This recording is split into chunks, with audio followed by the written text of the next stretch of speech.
Am I normal if I don't like to do this? Am I normal if I like to do this? Am I normal if I want to dress up? This word normal is pervasive in our culture. And I say, well, what is normal and who gets to say? That's what it's about. It's the normalization of who we are for ourselves and for each other. It is the rare and wonderful gift when a teacher and a mentor can become a dear friend. And Dr. Susan Kaye is exactly that. I learned about her and her work through a friend of mine who was just cruising the internet and came across the podcast that Susan was being interviewed on. And knowing what I was moving into at that time in my work, she said, hey, this might be somebody you'd like to connect with. So through that process, we got to have a couple of interviews, and I ended up signing up for her Surrogate Partner Therapist certification course, flew out to Texas, and well, the rest is history. Susan is truly a pioneer in this field. Her journey started with Masters and Johnson's back in the 70s when Masters and Johnson's were developing the triadic model. And so she was a first student and an early practitioner. And she went on to get her doctorate's degree and has gone on to expand that model. So now we're working with the expanded triadic model, which includes a lot of other types of healing modalities. And in that process, she founded IMBT, which is Integrative Mind Body Therapies International. And just recently, she finished her book, Am I Normal If? A wonderful read and a powerful and bold statement about just accepting us and our authenticity and being with you, as she likes to say. Beyond the classroom, when I was on my pilgrimage across the United States, I got the opportunity and the gift of being able to spend time with her and her husband in their lovely home in Central Texas. And in that time, we really cemented a very close friendship and a mutual respect for each other's work. So I'm very, very proud to be able to bring Dr. Susan Kaye onto this podcast and introduce you to her work. And we talk about transformation. We tell stories that are funny and sad and heartwarming and heart-wrenching to some extent. So again, just sit back, take the time to get comfortable and really drop into the conversation. She has a beautiful way of expressing herself, and I hope you fall in love with her as much as I have. Welcome back to the Somatic Pleasure Podcast. And today, my very lovely guest is Dr. Susan Kaye. How you doing today, Dr. Susan Kaye? I'm doing really well, thank you. Beautiful weather here in Texas, and we've got the birds are flying back and chirping and making noise in the morning, waking us up. So, Nice. Yeah, life is good. I remember being there. It was about this time of year, I think. I think so, yeah. Anyway, a couple different times staying at your house and love the lovely landscape and the wildlife. It's really beautiful there. So we're here to talk about your organization, the International Mind Body Therapy, IMBT, and we're here to talk about surrogate partner therapy and the triadic model, which you brought over from your time with Masters and Johnson. And we are also here to talk about your new book, Am I Normal If? How's that sound? It doesn't matter, actually. I was looking for my copy and I can't find it. Jerry, You don't really, Jerry, we can just get my throw book. we can just throw a slide my up. book. I have one sitting right here, and I usually always have it on the sofa, and of course I didn't. And it is one of my commitments now to get the word out about the book. I don't hawk it. I don't market it. I don't do enough with it. So this is opportunity. Thank you. All right. So say it again. I'll go like Well, this. we'll. I'm definitely putting that in. Definitely, All right. it'll be book burlesque. That's what we're gonna call it. So okay, Bookstore. let's take a little breath here, and we'll come back. Okay, and so Susan, I met you because a friend of mine saw your saw a podcast that you were on Facebook, and this was back in about, I would say, about 2000, maybe 2021 or 2000, and talking about surrogate partner therapy and the triadic model. And I was very interested in shifting my work more into this intimacy and relationship coaching.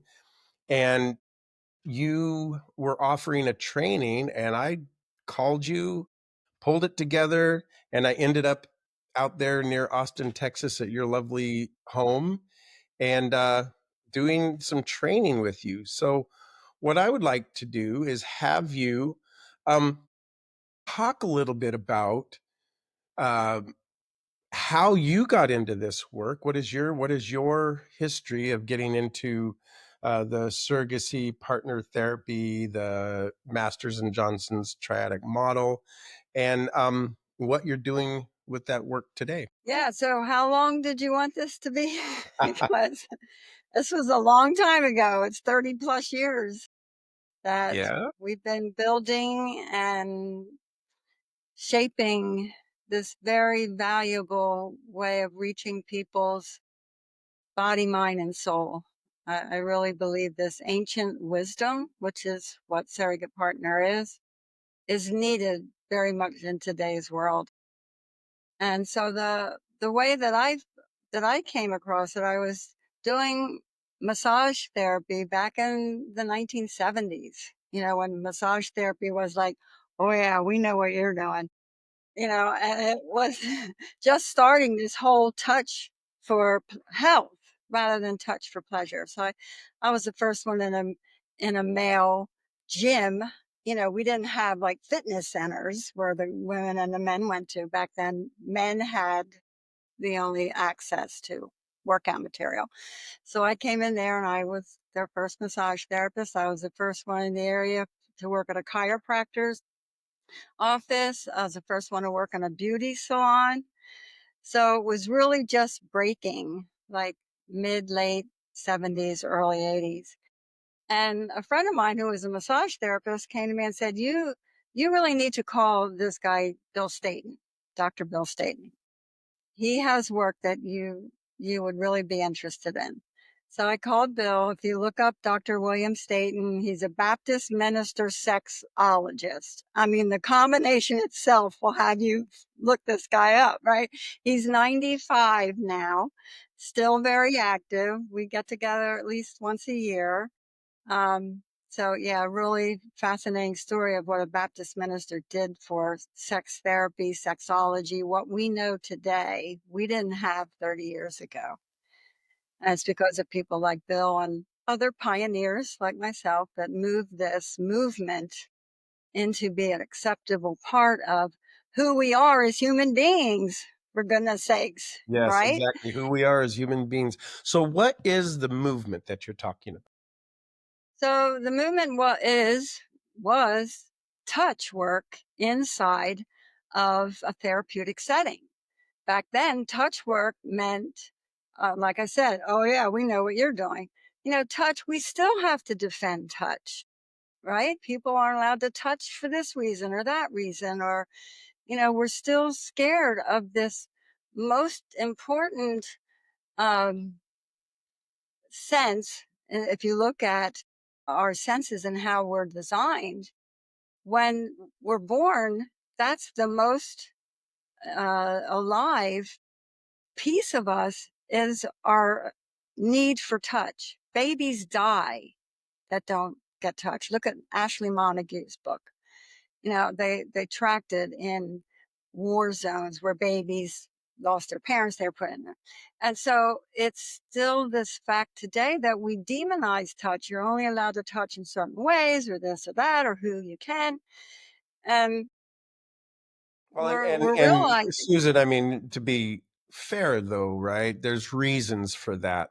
That there's been so much regulation put on that in the professional fields, right? Because we want to avert having somebody molested or yeah, something inappropriate. inappropriate, Yeah. manipulated, that kind of a thing. So yeah, I'd love to hear as you go along is how that transition is happening or has happened, or how people can approach this when receiving therapy or giving therapy. Yeah. Yeah. So your point is well taken. And what I was alluding to is that in humanity, our touch needs are are prevalent in our growth and development. We look at children who have been abused and what has happened to them. So it is that it's a big touch is a big word.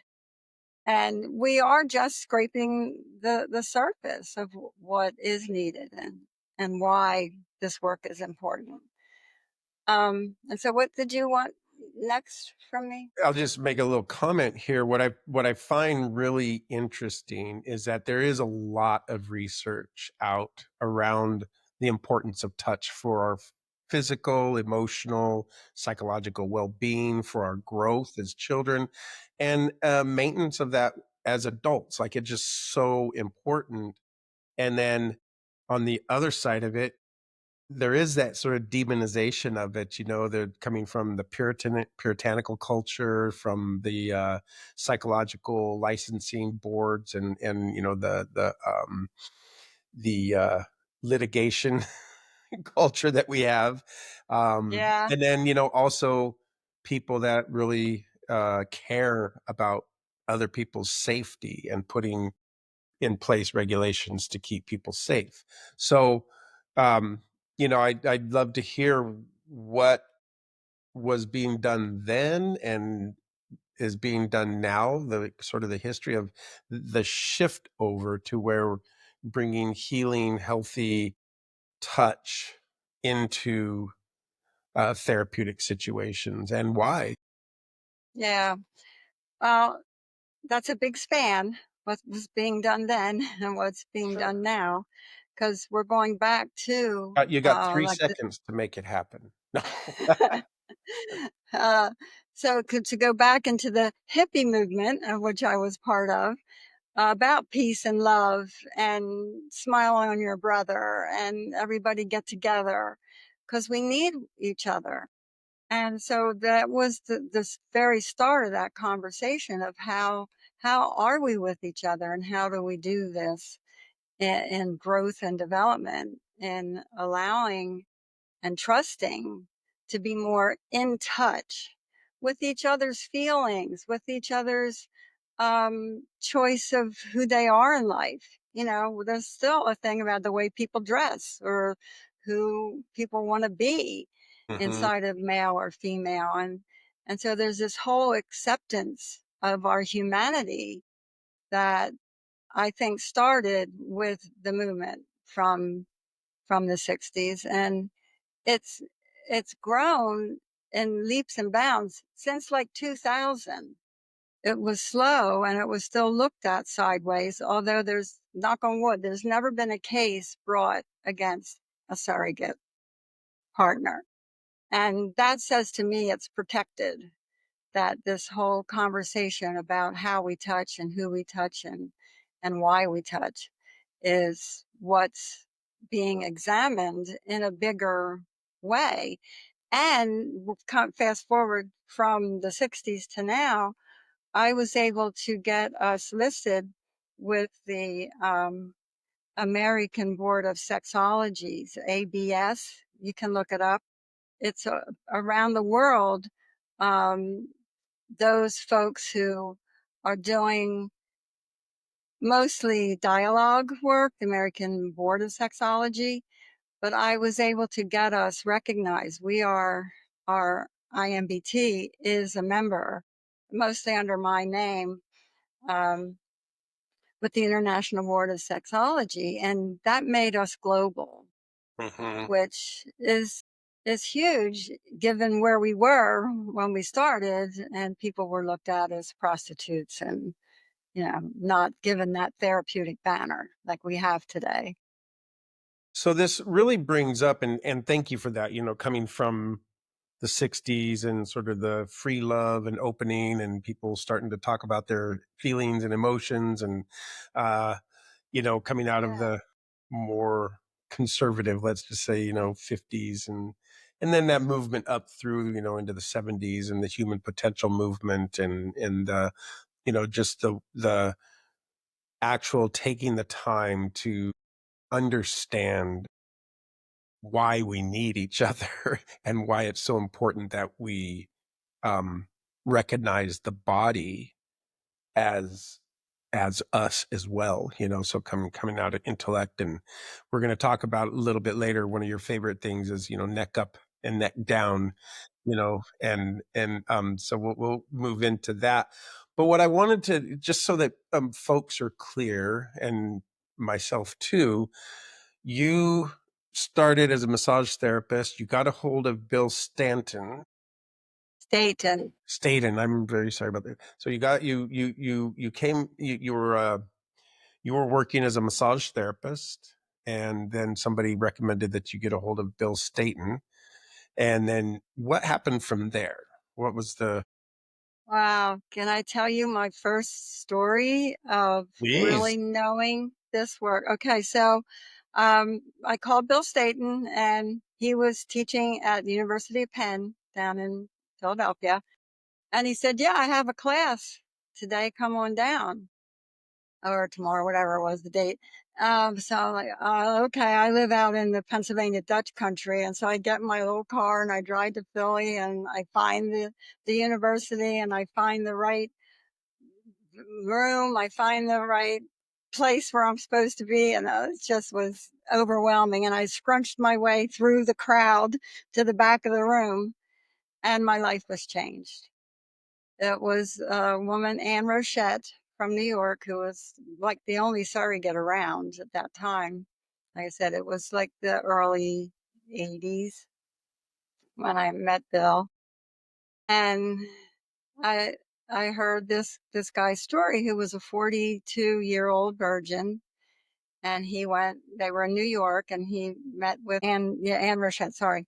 So he met with Anne, Bill, and Bill sent him to Anne, and she taught him he had come out of the service and was pretty beat up from war and, seeing things, and he just couldn't get out of himself, sort of. But when he told his story, I knew it was the work I wanted to do. And so I went up to Bill after the class was there. I said, what do I have to do to be trained by you? And he said, well, come to my office and let's do an interview. So I did, and it worked. And I guess it only took like a year for me to really get trained and work with some of the other people. So I was then working out of Bill's office, which was in King of Prussia, Pennsylvania. It's the sex therapy center in that time period of what was going on with anything sexual. His office, we had 5 like people, study and research and therapeutic work, all that that. okay. Yes, thank you. That's true, all of it. And so I was there as their touch therapist, or touch massage therapist was my title at that time. And so this woman comes in to see him, who has had lived with chronic neck and shoulder pain her whole life. She was like in her mid 30s or so. And back then, I don't know what they did except put you up in traction. I don't know what we did. We didn't have chiropractors really. They were Drugs, starting to come around, painkillers. you know, yeah, that too, right? So she met with Bill, and Bill said, "You need to go have a session with Susan." So she made an appointment, came in, laid down on the massage table, fully clothed, and I'm just going around doing this thing. I don't know. I don't understand it myself. It's something that comes through me. I can't explain it or question it. It's just something that comes through me. And I went around her body where I was directed, and I just placed my hands on her neck and shoulders. And she started raising her arms up, sobbing, having memory of being strung up in a barn as a child. Now, her body had protected her and held that. And all that she had gone through in life with this neck and shoulder pain, and then she was able to go to work with Bill and clear up whatever else was in the way so that she could have a romantic opportunity for her future. I Gotcha. could tell you 1,000 of these stories now. Right. Well, we'll be digging into some more of them, I'm sure. I'm sure more will come up. So here's the question then. Okay, so Bill was a sex therapist, like he's a licensed Yes. psychotherapist or psychologist, Baptist minister, I guess sexologist would be the proper term. and Yeah. then you being the touch therapist. And within that realm, so is that where the triadic model was born, or what was going on? Yes, the triadic model was created by Masters and Johnson. And Bill was good friends with them, and I had them as professors, And so, yeah, the triad model is M&J. I changed it to the advanced triadic model because I Well, took, let's just talk about the yeah. triadic model first, and Okay. Masters and Johnson and some of this history and Bill. So what I'm understanding is that Bill studied with Masters and Johnson's who had developed the triadic model. Is this right? Well, they were friends. They're So he, kind of he just developed it was hanging out with together them. type of a thing. Pardon me? They kind of developed it together. I don't know that they developed it together.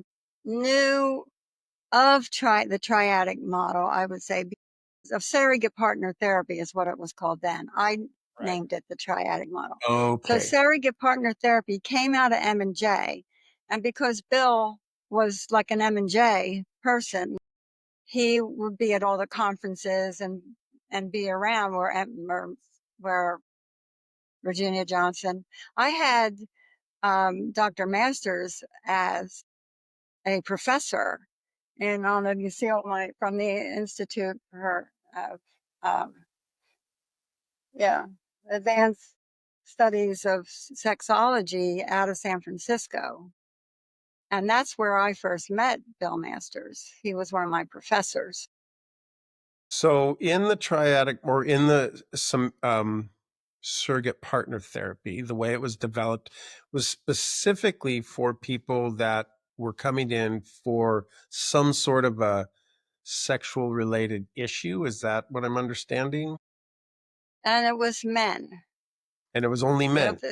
Only women were trained at this Only women time. were trained, but only men came in as clients. Correct. Okay. Because we're talking about the 60s now when they Okay. started. When they first started. So fast forward, you're working with Bill Stanton, And Stanton, attending, yeah, and and attending out of San university. Francisco. Yeah. And this person that you were talking about, this woman, had come to Bill for some kind of sexual related issue, right? She wanted to have Well, it was a uh, body related issue. It didn't necessarily have to be genitals. People would what I'm asking is that he was a sex therapist. She came in yes, for some reason for that. And right. he said, we need to do some body work. And your body work with her was not sexually oriented at all. It was just therapeutic body work, but it opened her up. We got the information we needed so that she could go to work with Bill. So then somebody coming in as a surrogate partner therapist or wants to be trained as a surrogate partner therapist or would like to see a surrogate partner therapist doesn't necessarily have sex with that person. Correct. Yeah, that's not the focus, but in many ways it's the goal. But it's not the goal that it's our focus. The goal is to get them out there dating and meeting people. We walk them through, we do socialization skills. We take them clothes shopping. We go in and fix up their apartments. You know, it's preparing them to be in relationship. And whether or not it means a sexual interaction remains to be seen, but that's not the plan. And if they do have a sexual experience, it's 1, 2, or 3 sessions and then they're done. They're not there, you know, having sex for like to fulfill having a partner. And It's this whole very time, the person is also working with a therapist. So that's where the triadic model comes in. Yes. correct. Okay. Yeah. And then did you want me to tag on? Because you asked about the expanded Sure. triadic model, which means I said, okay, we need other folks involved here. Now we're talking about early 2000s, and massage therapy was recognized as a therapeutic modality.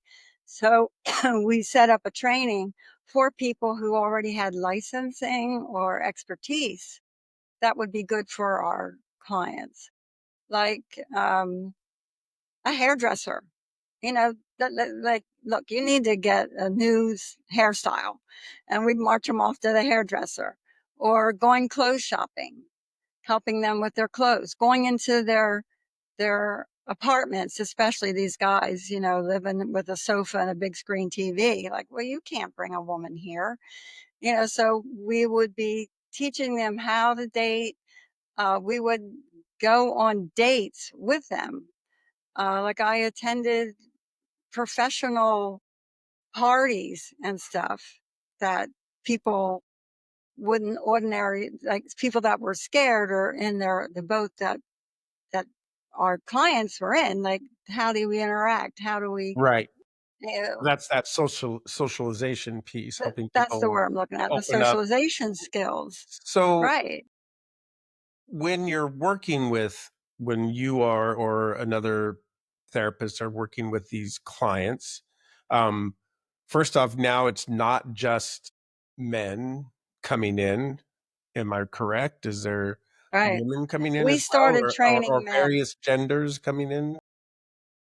Yeah, we started training men, and we've trained both gay, lesbian, people with other maladies that were willing to work, to train with us how to work with people who were stuck for whatever reason. Like again, all these things we were offering. We take you shopping. We help you redecorate. We teach you how to go on a date. Was all that we did, or I guess I did, to expand the M&J model into the triadic. Right. So the Masters and Johnson's surrogate partner therapy, moving it even more into a triadic therapeutic model with the therapist Yeah. and the client Well, and let the me just body worker. Uh-huh. something you need to know is M&J. It was called sex sex Se- partner, sex sex surrogate. surrogate partner. Right. So we changed. That's why I took sex out of it, because when people hear the word sex, that's, you know, there's one place they go, Mm-hmm. and so it was a distraction from what we were building by saying surrogate partner therapy. It's substitute partner. Surrogate means substitute. Right. Exactly. Yeah, that's great. So, you know, in that development, what is the, well, for one thing, and I'll have to edit some of this.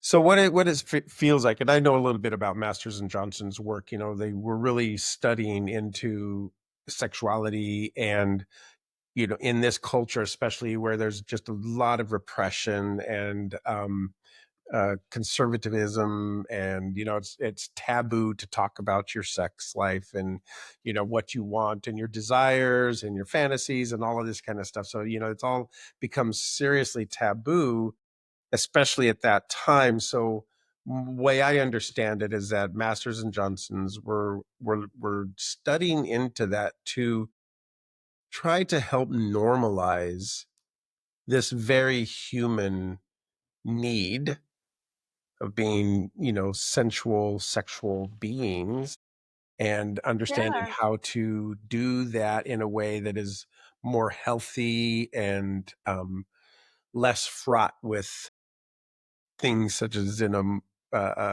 abuse and violence and that kind of a thing. Am I? Yeah.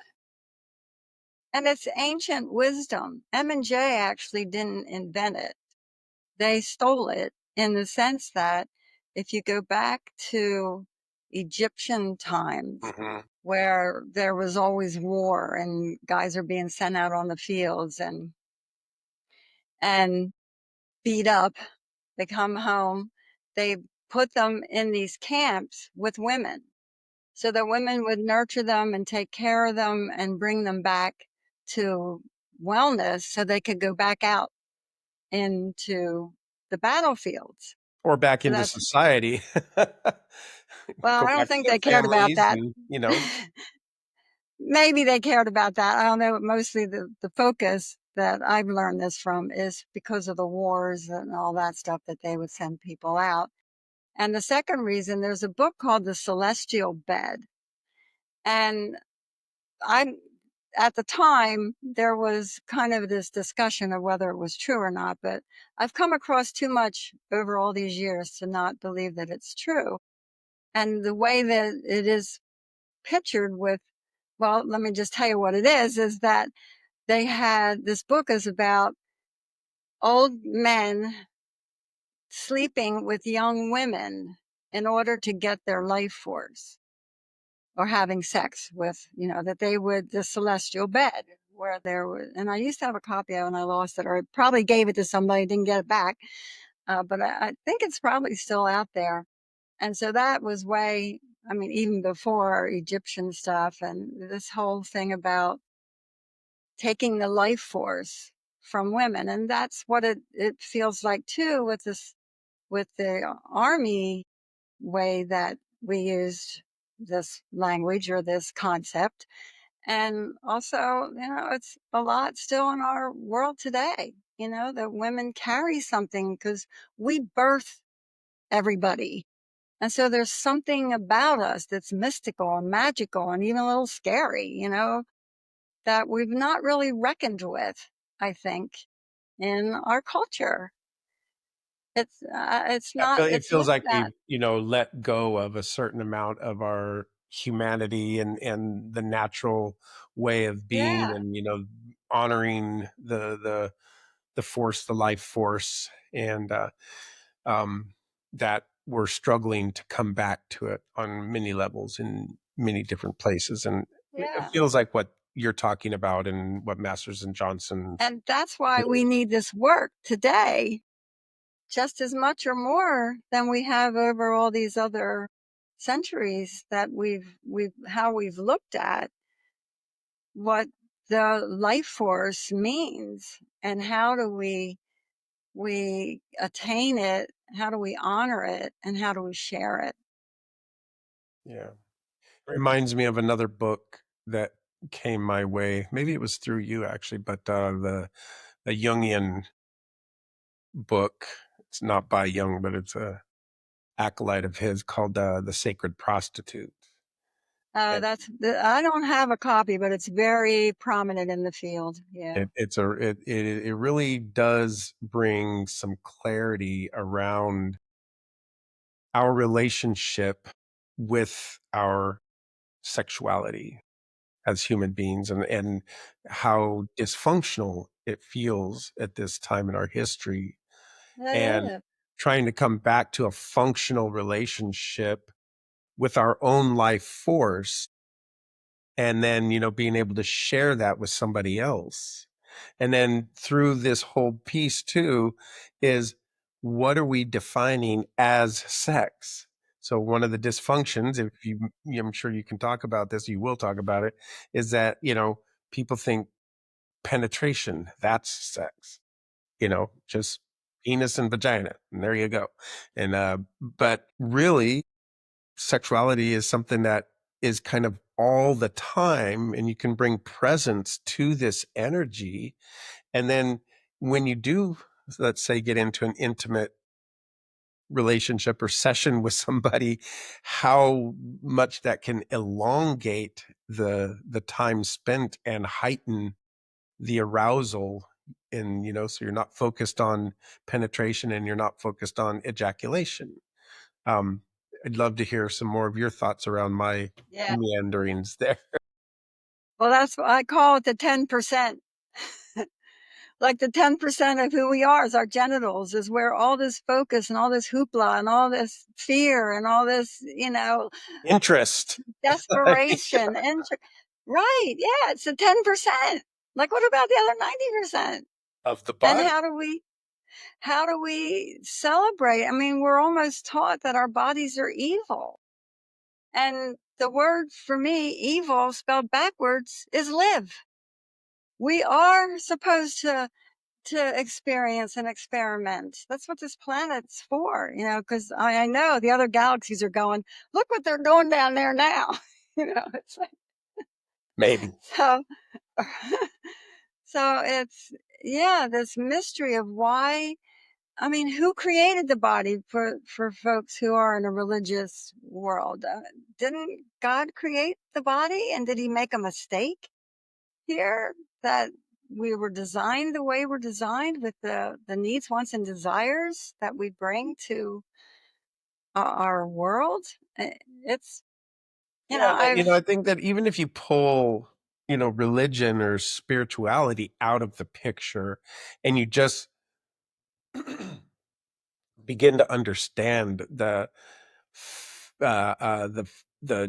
incredible facets, the multifaceted life that we are, and how this body is just such an incredible information station and sensing and feeling, and it wants to connect, because that's where it gets to put its energy. And we own, if we just are all off to ourselves, isolated, the experience of life becomes very limited, is the way I see it. So I want to come back to more around the triadic model, and then the expanded triadic model that you're talking about, that you've developed. And what I'm hearing you say, and what I'm understanding, what I know of it, is that it's not just a touch therapist and a that's their regular psychotherapist and therapist. the client, but it's now it's bringing different kinds of practitioners in that cover a lot of different bases. So I know that there's people that will let's say, go to EMDR, or people that might go to, like you said, a chiropractor, or they might go to the hairdresser or a shopping guru, or how to Yeah. attend a concert, how to ask somebody out on a date. That's a tough one. I'm working with a client right now that is really wanting to get into dating, but it's been a long time, and so, like, how do you approach people, and how do you say no, and how do you hold energy without it having to go sexual, and just have friendships, just all the different aspects of it. So Yeah. really neat. Yeah. Yeah. It's a tragedy for our children that we're not allowed to teach them about their bodies and how to stay safe and how to love their bodies, not be afraid of them or ashamed of them, or, all that we do. I mean, who created the body and how it works? Why is this so scary and demands to be hidden? It makes no sense to me. Well, and the other side too is, don't you think that there's just a lot of people that don't know? And so what we don't know scares us. Well, we And don't know, and but yeah. you know, so talk about your development of this expanded triadic model, and then you're eventually moving into this opening of the international massage and body therapy. IMBT. Yeah, well, once Bill and I started training in the early 2000s, then I had my doctorate, and so we started training people, and we started training males and gay, lesbian, I mean, people of color. We opened the field up to everybody, and so that's how I have framed it. That this work is for everybody, and anybody that finds their way to our door has some understanding or some pull inside of them that has gotten them. When they find us, I know they've got to us for a reason. And so what was coming on board in early 2000 was that massage was accepted, and there was Reiki and Shiatsu, and now today I don't even know, there's a myriad of whatever kind of process we have. There's so many ways now that we're looking at the importance of touch, or the importance of self-esteem, or things that weren't really looked at in a way that we do it today, and how that all affects us. So it's more accepted. There's other folks out there teaching it now. Some have made their own version of what they call surrogate partner therapy. Some have stuck to the model. It's still the shadow that hangs around it is it illegal?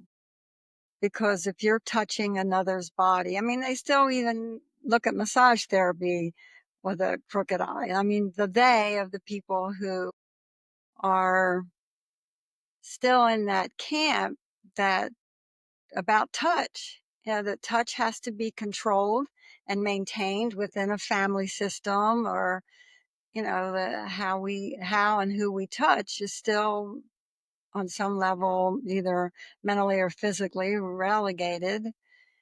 And that's who our clients are, who suffer with where was their cutoff from their bodies and loving their bodies and being able to be in a body. It might have started in the nursery, when they were born. I want to know, when I do my intake, I want to know the first 7 years, to quote the Bible, show me a man in 7 years, and show me a boy that gets to 7 years, and I'll show you a man. So from 0 to 7, we're just taking in everything. We're taking in our world. And so when we're born, whether you get a breast to nurse on, or whether your mother maybe has some problems and you are put in an incubator or put into a safety area where you're taken care of, but they prop up your bottle.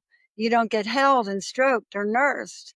Mhm. And so that's where we start, right at birth. When we come in, what has been our journey up until age 7? And when I can show people what happened to them through their Or story, didn't.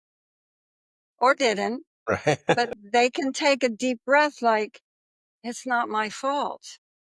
They can see something that they got that they had no say in. And just helping them to see that, look, you're not broken.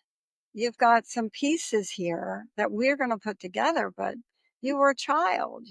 And so anyway, helping people to see that there was a history, a story as to the why of what they're struggling with.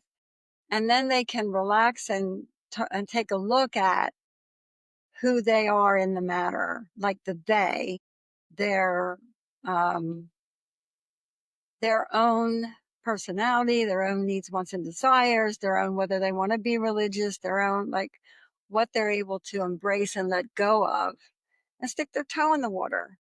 And we're there to guide them and help them figure it out, like So what's next. let me people are coming in because they're having trouble getting into a relationship, or they're coming in because um they can't seem to enjoy sex, or what is it, what are the different reasons why somebody might? Yeah, all of that, that they've had a disconnect uh, for one reason, and a lot of it is religion based, that, the bodies are evil. They have dirty, wrong, and evil. That I would probably say is number one. And even though they may have gotten married and had a family, or got married, got divorced, got married, got divorced, or have been single always, because of this fear of using their bodies for sexual pleasure, um, I would say that's probably the largest reason. Something happened from 0 to 7, and it got implanted, and we go back and reconstruct that possibility. We start them again, sticking their toe in the water, dating the surrogate. They get dressed up, they come pick her up, take her to dinner, or, we teach them how to feel more comfortable in their bodies with another body. And that's really the core of the work. And as all these other things I mentioned, we take them shopping. I send guys to meetup groups where they have an interest. So they already have a common interest with somebody, like they join a book club because they like to read. So it's not going into like a club where you're supposed to meet, maybe have a meetup that's for hooking up with other people, or learning to be in the same room with other people of the other sex. But they start to see themselves as able to express themselves, even if it's outside of a possible relationship, even if it's just communication inside of being with other people. A lot of people are afraid to go out the door. So that almost sounds to me like just good psychotherapy. Where does the surrogate come in? And um why wouldn't somebody just, if they were having a body issue, why wouldn't they just go to a massage therapist where there's definite, guidelines, and you're not touching genitals, and you're covered, and all the practitioner's not naked, and what is the difference than going to a surrogate partner therapist, um, especially around touch? I understand the other pieces, which are Yeah. good, but what's this piece? Because that's what people are going to be mostly asking about. Like, what do I do? What happens? Why would I go there? Yeah. Well, it's inside of a container where you have the therapist who's kind of the scorekeeper, or who's watching and who gives the assignments. So there's a safety in that. Um, when you have the surrogate's roles defined, and those roles can be like, take them for a night out to a dance club, or go bowling, or go have them do stuff that they have never done, and they might still be fearful to ask somebody to go to a movie. There's still that delay and not trusting themselves. And so to practice with a surrogate, like you go to the movies with them, or you go to, maybe there's a event happening at their workplace. And so you go and you fulfill that piece. So they get to see themselves, like I think I said before, as that guy, or that person. So when it comes to touch, what is the difference between a surrogate partner and a massage therapist? Why would Yeah. you send somebody to a surrogate partner? Well, the surrogate sensate focus exercises that came out of Masters and Johnson are designed to start very, very slowly. Like we start with Talk about hands. the sensate focus. Like, what is that? Yeah. So sensate focus is being focused on where you're feeling your senses. And so it generally is based around touch for the, the surrogate partner work, but it can be anything that people are struggling with. I mean, we have a mirror exercise inside the sensate focus because people won't look at themselves in the mirror. They're scared to look at themselves. We had a guy who wouldn't shave and be looking in the mirror at himself. He couldn't. And so it's how you get and this is a chapter in my book, you with you, because that's where it starts. You have to have a healthy together you with you before you can have a healthy get together with the you with others. So that's where we You with you? begin. You with you. What does that mean? How is your relationship with you? Like if you have self-hatred going on or uh, name it, embarrassment, you think you're not good looking enough or you can't dance or you'll never have anybody. Like if this is the dialogue or the wall or what stops you, and having the you with you that you envision, like, oh, I wish I could be like that guy. I wish I could do that. I wish I had the courage.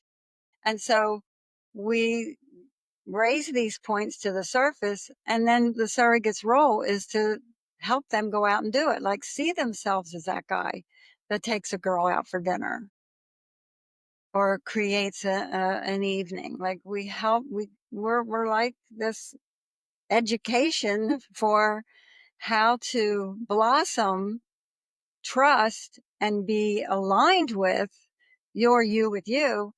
And then how do we share that with another? So, talk to me a little bit more about the sensate focus. What does that mean? How was it developed? And how would a surrogate work with somebody in that field, in that aspect? Yeah. So it's the core of the work that M&J created.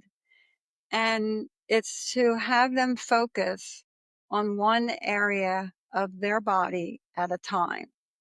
Because the misconception, at least I'm talking in broad spectrum here, of people going out on a date or getting to know each other, there's this angst or there's this thing about when do we get to the sex part, or can I kiss her tonight? Is it too soon, or will she accept it if I kiss her? And she's wondering, how come you didn't kiss me tonight? Or that, they're in their own head, their own dialogue about how the shoulds are that we see on TV or that we hear on the radio or on the TVs is the shoulds. But if we're looking at what is your you with you, what do you like? And some people are ashamed or afraid to say that, like what they like or what they don't like. And so it is that first time or that ability to say to somebody what you're maybe the biggest fear that's keeping you from going out and dating or meeting people. And so we offer them, we give them a safe place to explore and look at the you with you. Inside the you with you is a mirror exercise. As you know, you've done it right here in my office. To stand in front of a mirror, first fully clothed, and say what you like well or what you don't like well. My eyebrows have always been my bane of existence here. I can't stand my eyebrows. Or, I think I'm too fat or too short or whatever it is that people are standing in front of a mirror. And I've had people stand in front of the mirror, even with clothes on, because they have an option first, starting it. Eventually they have to get to clothes off. But if they just stand there and cry because they can't even take themselves there, like, why is it that you can't look in the mirror? And I had guys that did not look in the mirror when they shaved because it was they're just so stuck on that they're not good enough or they don't have the Cary Grant look. And now I'm dating myself. But it's where we start. What's your relationship with you? And how do we expand that? How do we teach you how to love and accept yourself? And then how do you take that into a relationship? How to accept and love yourself. So how does the sensate focus work do that? So we start with the hand caress. And the hand caress is a lesson in complete and total focus on one part of your body. Because people have it, and it's from all the movies. You jump into bed and everybody's like ripping their clothes off, and it's like a smorgasbord. Well, what we teach is, let's start with your hands, because the hands are what, we have as many nerve endings in our hands as we do in our genitals. And so it's the awakening of that part inside ourselves that we're afraid of. So, and this came out M&J. So client comes in fully clothed. We sit across from each other. I tell them to close their eyes. I don't do it as a therapist anymore, but as a surrogate. This is the surrogate's first work, right? First sessions. So we have them just relax back, close their eyes, and focus on where my touch is. And the touch will only be on the hands. Not like we go up the arm and we're here, then we're here. No, it's honing in right here and exploring, examining, paying total attention to what are the lines, where's the creases. Now, as a therapist, if I see it appropriate, I will have a client experience this sitting here on my couch, moneyed up, neck tied up, what would be some executive owner of a company, right, who's perfectly dressed and all that, and is in the office because women leave him, they don't stay, and he thinks his money should keep him, or whatever that is. That's, I'm painting you a picture of the clients that impact me the most, right? So he's all buttoned up, and I said, may I have your hand? And so I have him close his eyes, and you just touch, this, the sensate, you're just relegated to this area, and you go as slow as possible, and you are totally engrossed and engaged with each line and each bump or freckle. And then I do it for 3 minutes or so. Put the hand down. You as the and I therapist look, touching his hand. a therapist or a surrogate. Now, I don't see anybody anymore because they don't, everything's online, and we have to have our surrogates that are close by. So I rarely get to see people anymore. But when I put the hand down and look at the client, there's tears coming, because when you just let go of everything else and you allow yourself to feel, these are the pieces we have to get to because they've been numbed out for one reason or another. That those pieces of ourself we protect because we're so scared that if we do really allow ourselves to feel or be engaged with another person and get rejected, or, all this stuff that we fear is in the way of feeling and allowing ourselves to have our greatest birthright. It's our birthright because our creator said feeling is the most important sense other than food, is that we can be in touch with ourselves and others. That's beautiful, Susan. Yeah, thank you for that. My experience and my understanding with sensate focus, and there's lots of resources online that people can pick up, and they can actually even email me or you, and I can send a PDF of the process. And in the sensate focus process, really doesn't matter which resource you look at. It's that starting with the hands, something very simple, very innocuous, that's not challenging. We're not trying to caress the face and, over the back and the butt or anything like that. It's just the hands and very focused, and it's reciprocal, generally speaking, so that Well, everybody learns how to touch and receive yeah. and gets both sides of the coin on that. And then, um, from there, it can progress.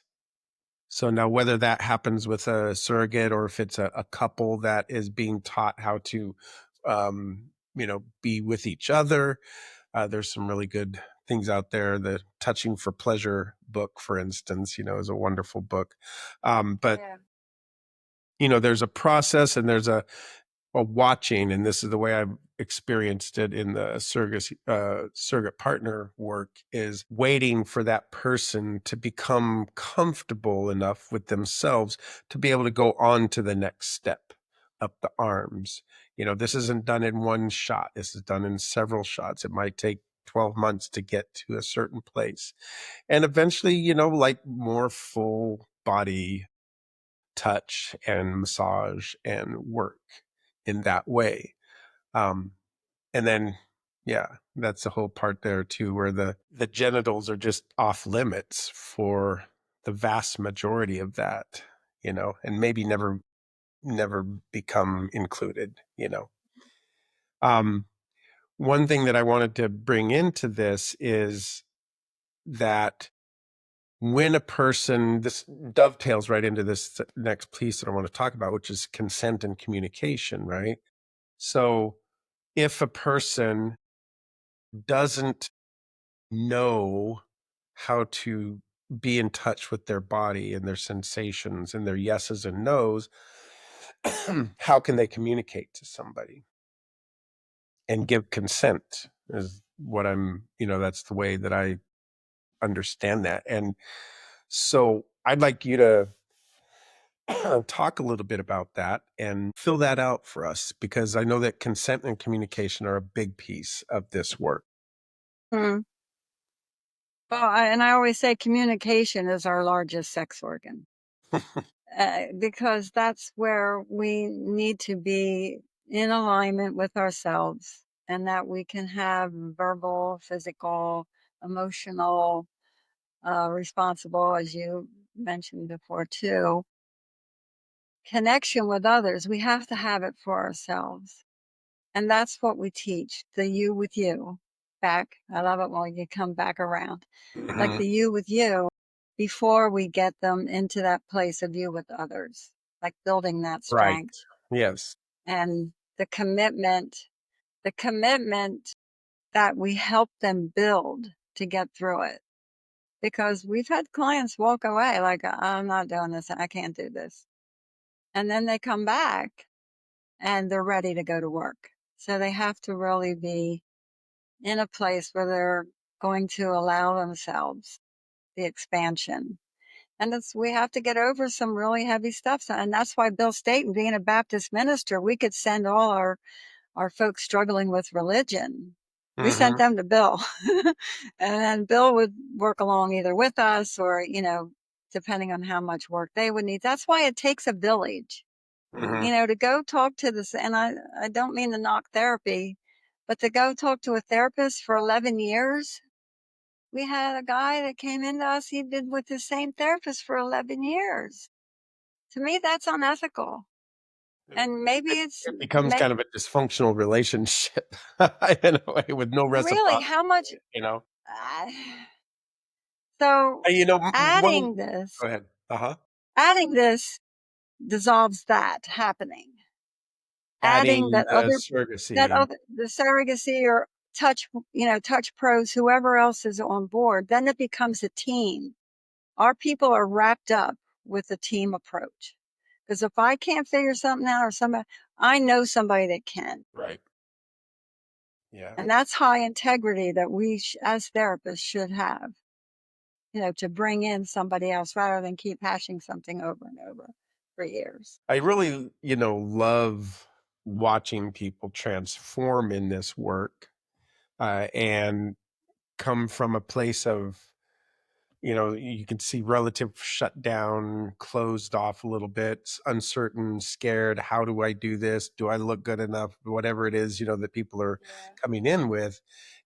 And then the opening to, being able to talk about their fantasies, and get like up close and personal um, with that piece, and with their body sensation, and be able to talk about it, and be able to develop that knowing of what they like and what they don't like, and where they want to, maybe more than dip their toes in. So it can be a Yeah. really gratifying process to watch, and be a part of as a therapist. And, it's a highlight for me to watch people transform.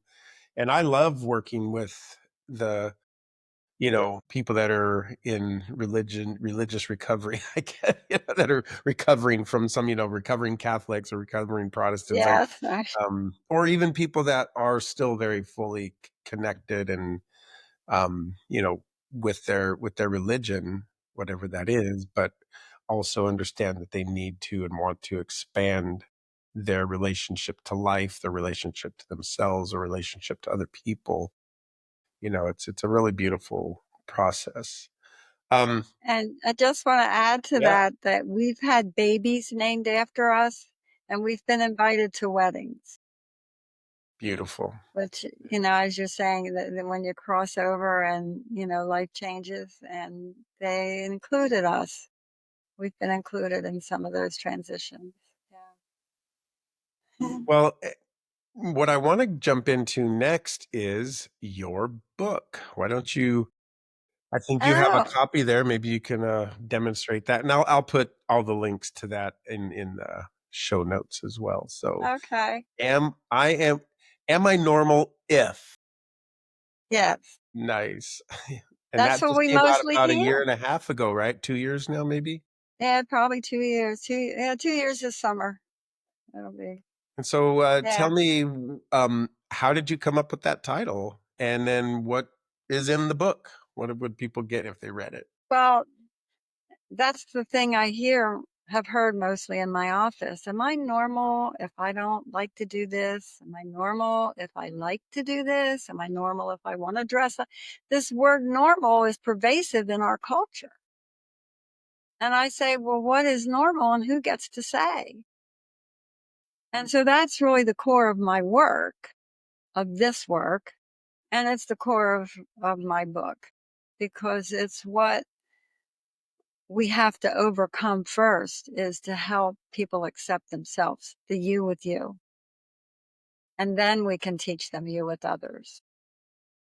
And so the book is lots of stories. It's a lot of my story is in here, and how I came to name this, the you with you and you with others, and the other coined phrases that I think people can hear in a different way when it comes in the context of a sex field written book. And I think it normalizes that we are sexual beings. I mean, we didn't make it up. We didn't invent clitorises and penises to be, 8,000 nerve endings. The creator said, this is supposed to feel good. And so that's what it's about. It's the normalization of who we are for ourselves and for each other. And this work changes the conversations, verbal and physical. And it gives permission for your you with you, and then how you design you with others. So people are going to come in to and maybe look for a surrogate partner therapist, or a therapist, like yourself, a talk therapist might recommend and create the dynamic. Um, what I find interesting, and what I hear you saying, is that because sexuality has been so kind of demonized and repressed and, made to be, like this thing that's evil or, Yeah, unhealthy true. or primal or whatever. Um, and, so many people have just this really dysfunctional relationship with their sexuality are going to come in ostensibly for that specifically. Well, I want to know how to get in touch with my body so that I can have better sex or more sex or just have sex. But what they're really going to find out is how to be more human and how to reveal and live in their full expression of humanity.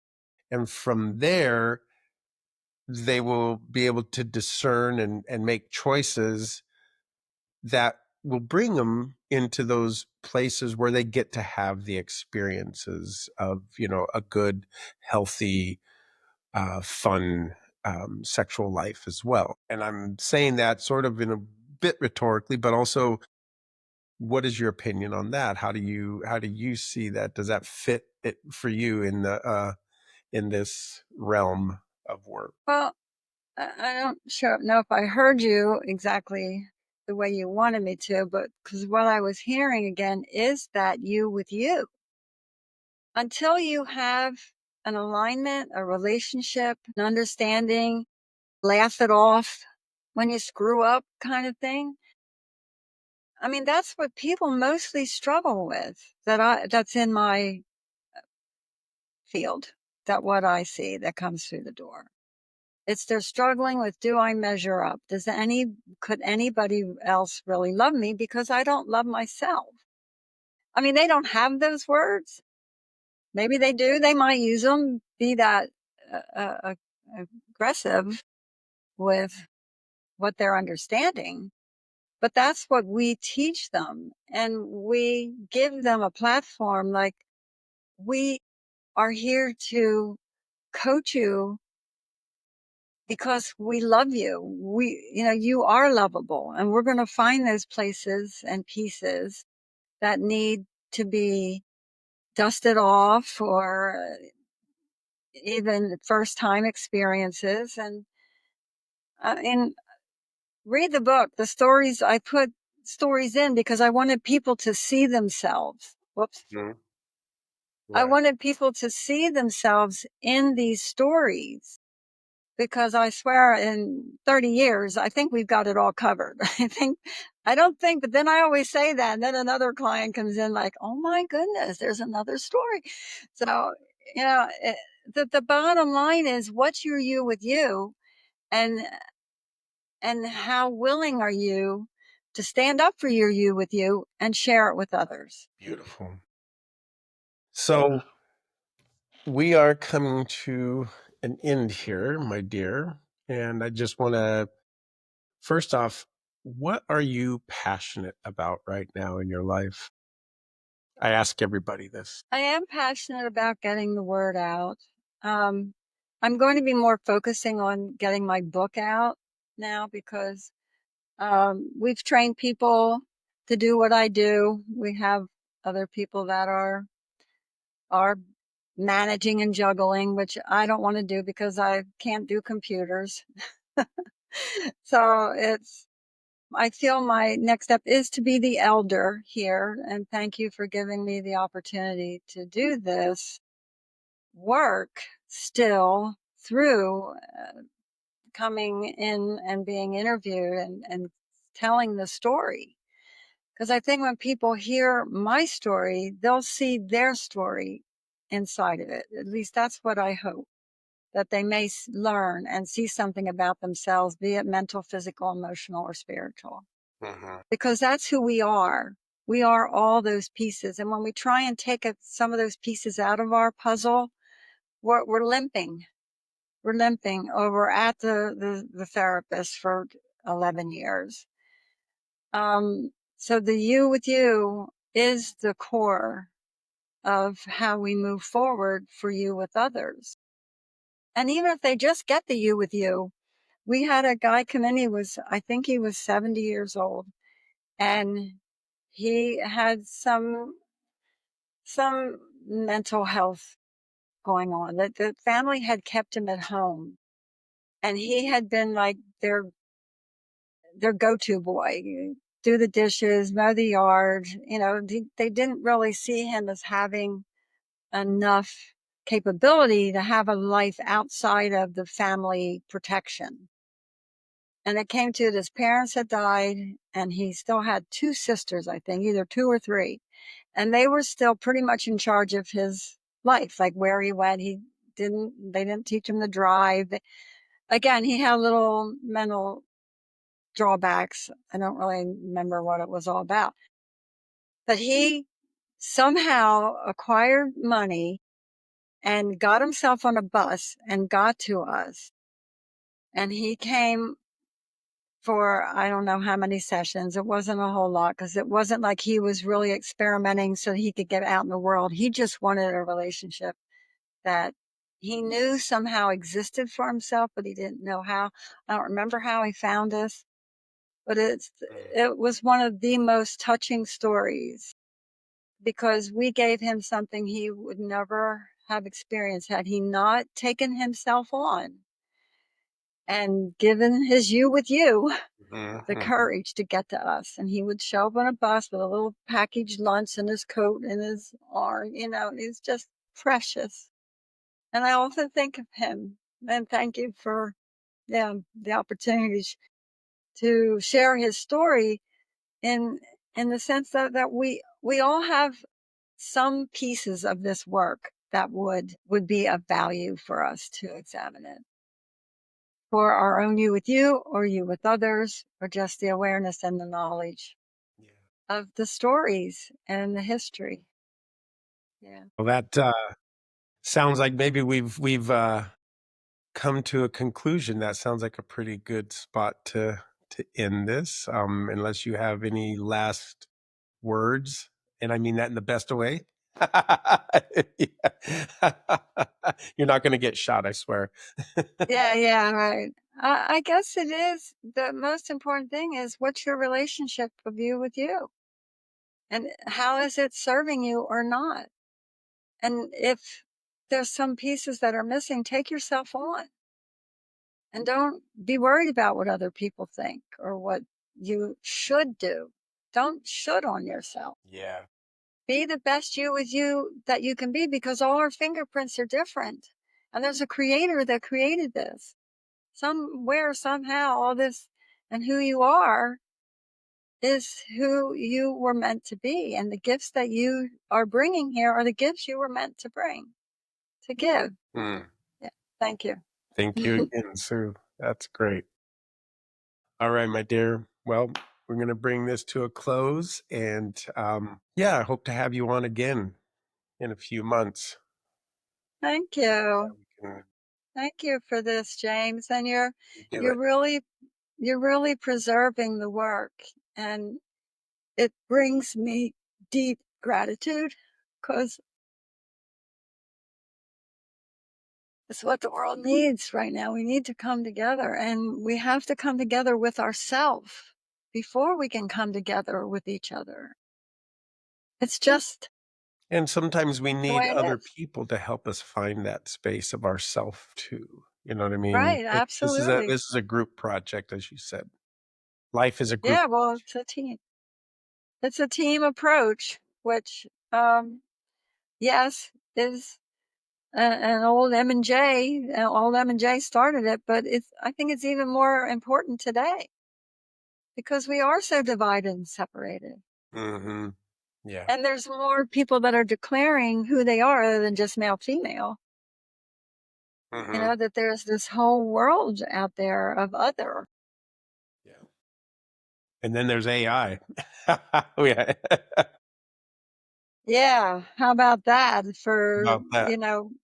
going out with a AI date and not really getting yourself into these places that we want people to have and experience. You can just use, bring a blow up doll with you instead.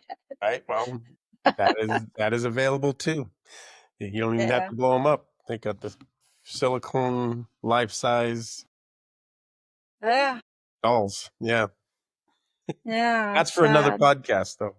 Okay. We'll talk about sex dolls later. All Well, right. thank you for this opportunity and your belief in the work, your trust in me. Appreciate it. Absolutely. Absolutely. Thank you for everything that you've shared with me over the years. So, ciao.